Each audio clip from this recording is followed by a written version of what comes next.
of flying is surprisingly common.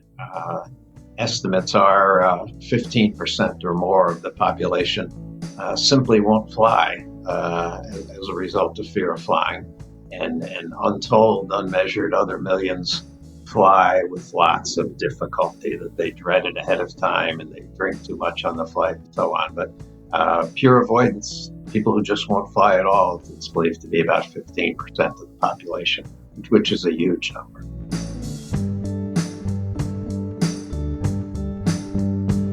Well, the Fear of Flying Workbook is about, here's a process that you can use if you've been too afraid to fly. Here's how you can rejoin the ranks of people who fly in commercial aircraft.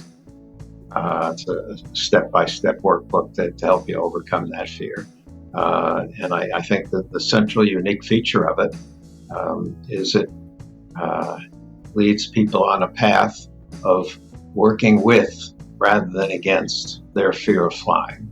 Starts with the premise that it's okay to be afraid. Since you're only a passenger, we don't want the pilot to be afraid, but the passenger, that's okay. And it's okay to be afraid, and let's work with that fear. Let's treat the fear of flying the same as any other phobia. If you had a fear of dogs, probably realize, the treatment is going to involve spending time with dogs and feeling really afraid and letting that pass. That's what we're going to do here with fear of flying. What makes the fear of flying chronic is people have the idea, first I have to lose my fear while I'm here on the ground, and then I can go flying. And we have to turn that around because it's on the airplane that you're going to learn how to be less afraid. So that's the central feature. Let's go fly and fly afraid, and it's there you'll learn how to be more comfortable. There were a lot of people, they had a burning need to overcome it. Oftentimes it had to do with their career. Oftentimes it was older people. It had to do with, are they going to be able to enjoy their retirement or not? Now that they're retired and they have the money to travel, can they actually do it? So there was that strong need, that there were a lot of people who wanted to do it. And once again, I saw real clearly, as I think is true for all the anxiety disorders, people's gut instinct of what to do to solve an anxiety problem is almost always dead wrong. And they get into so much trouble with fighting and avoiding. It's a shame. And then they feel so frustrated and feel like there's something wrong with them. And so I saw here an opportunity to help people understand a little differently how this fear works, why your efforts to solve it haven't worked so far.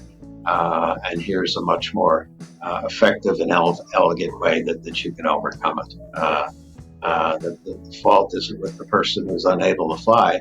The fault is with the methods that they've chosen to try and solve it. If I can help them turn those methods around, it's a very solvable problem.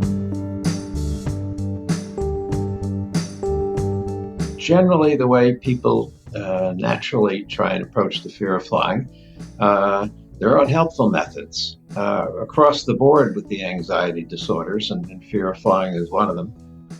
We literally see that people's gut instincts of what to do to help themselves tend actually to make the problem more severe and more chronic, because their natural instincts are to fight, to oppose, to flee the fear. So what does a typical fear of flyer do? Probably employs a lot of safety behaviors.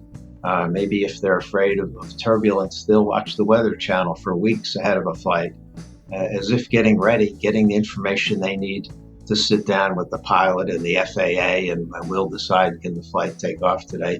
You're not going to be in that meeting, fearful flyer. You don't need that information. Somebody else is doing that for you. You're just a passenger. Be a passenger. They'll drink. They'll take medication. They'll close their eyes and try and pretend they're in the living room. All kinds of ways that they'll struggle to stop being afraid, and that usually backfires and makes it worse. So, as I say, the central approach of the book is going to be, initially, if I haven't been flying for a long time, I'm going to take a practice flight. It's not practice for the pilot. They know how to make the plane work. It's practice for me, getting afraid and sitting with that and letting it subside.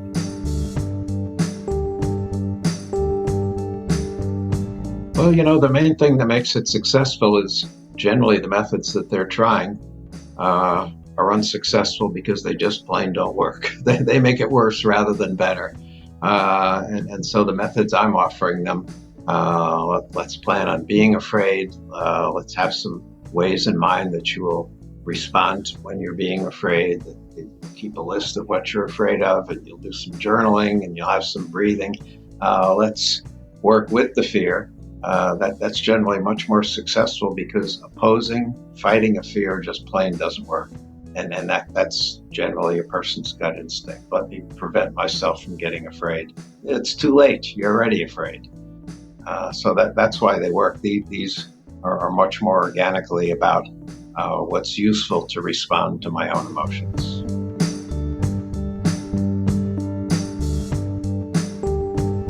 Well, the biggest obstacle is that they think they have to get rid of the fear before they fly.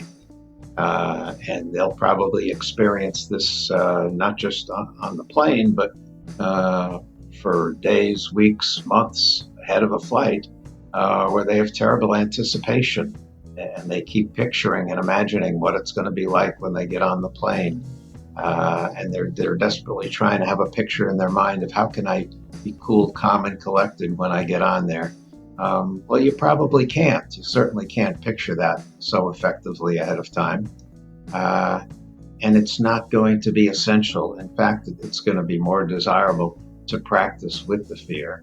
If it was a dog, as I say, that's what you would be doing. And with flying, it's the same thing. So the biggest obstacle they have in their mind is instinctively they feel like they have to oppose this process. And they don't. We spend a lot of time on that in the workshop. We'll certainly ahead of time expect that you're going to be afraid when you go on a particular flight rather than hope I don't get afraid. Hoping's not helpful here. So expect that I'm going to be afraid. Have in mind a plan of action that allows me to accept feeling afraid. I can fly when I'm hungry. I can fly when I'm angry. I can fly when I'm sad. I can fly when I'm happy. This is a come-as-you-are party. I can fly with a variety of emotions, particularly since I'm just a passenger. I'm not the pilot. So it's okay to feel afraid.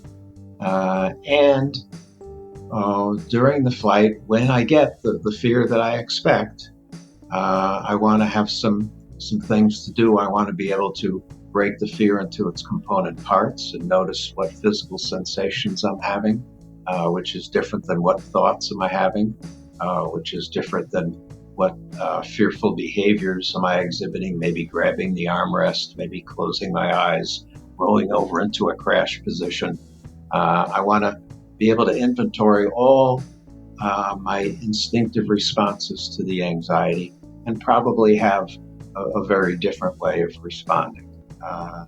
So if I notice I'm closing my eyes, I'm trying to pretend that I'm in my living room, not on an airplane. That's too hard. I'm going to know I'm on the airplane anyway, and I'm going to be arguing with that. So let me open my eyes and look around and feel the anxiety and breathe through it and maybe take some notes. Let me practice with those feelings rather than try and hold them off. Those would be some of the key elements. It just seemed easier if we could actually get on a flight together than if we were limited to talking about it and making plans in the office. And of course, for me to fly with one client at a time, it's just too expensive. It's not all that practical.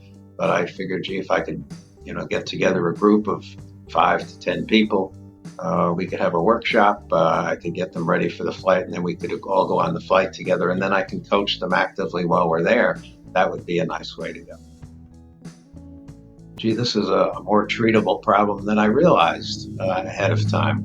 That if I can help people get ready and willing to board the aircraft, this is important. Once we board the aircraft and the plane takes off, I've come to realize my work is pretty much over at that point. I'll have a little interaction with people, but the big obstacle has been how to help them get past their anticipation.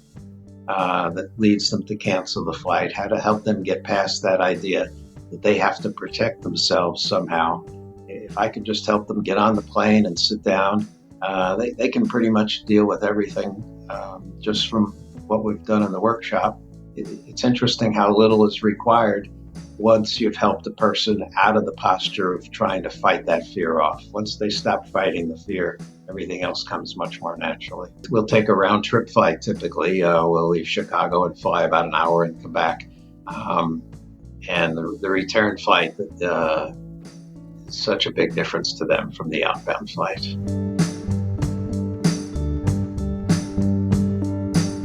After a number of years of doing the workshop, I decided, well, let's write out the self-help format because not everybody can attend the workshop. Here's the things you need to do. And so what you see in the book is all the same practices and instructions and activities that we go through in the workshop, written up in a way that a person could do them individually. It's a labor of love. It is a community there, and in the forward to one of the books, I forget which one, but I just said that. This book is dedicated to all those people who were brave enough to come in and tell me what was going on with them and their fears. And thank you so much for opening my eyes to it. Well, people take jobs and promotions that they weren't able to before. That's one main thread I hear from a lot of people who were able to advance their career when they thought, this is it, this is as far as I can go. People can go to the weddings, the graduations, the this and the that, the family vacations, that for years maybe they've felt like a pariah. This is the one, Cousin Julie, she never comes to any of the family events, and experience really such shame and difficulty with that. Now they can participate in all the functions that they wanted to. And so it's literally like I think it's Southwest that has that slogan, you're now free to move about the country. Now these people are free to move about the world. And I get postcards. I get picture postcards, a couple of them every year from all around the country. Somebody in Moscow and somebody in Paris. And they can't believe that they're going to these places that they've dreamed about for years, and we're just so afraid and felt like this will never be available to them.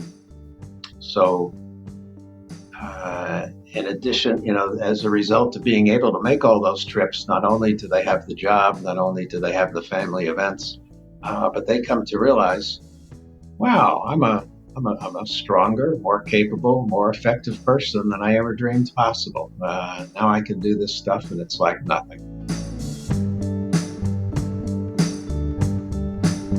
Well, first and foremost, the people who don't fly because they're afraid, or fly with lots and lots of struggle. And by that I mean, the ones who lose sleep for weeks ahead of a flight and drink too much and engage in all these preparatory activities,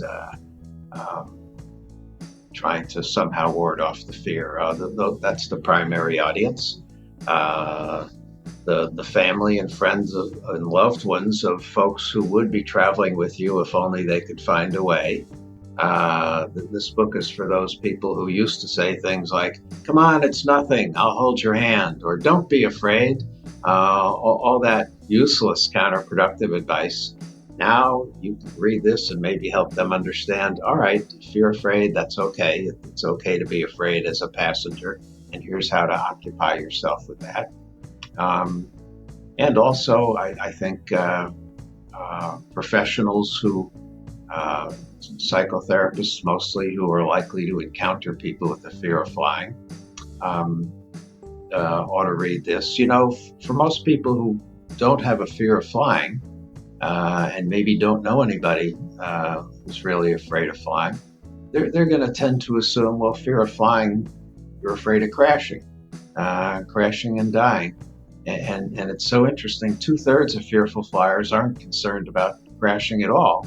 They're concerned about getting so afraid on the airplane they will lose control of themselves and have a terrible episode, a heart attack. They'll go crazy.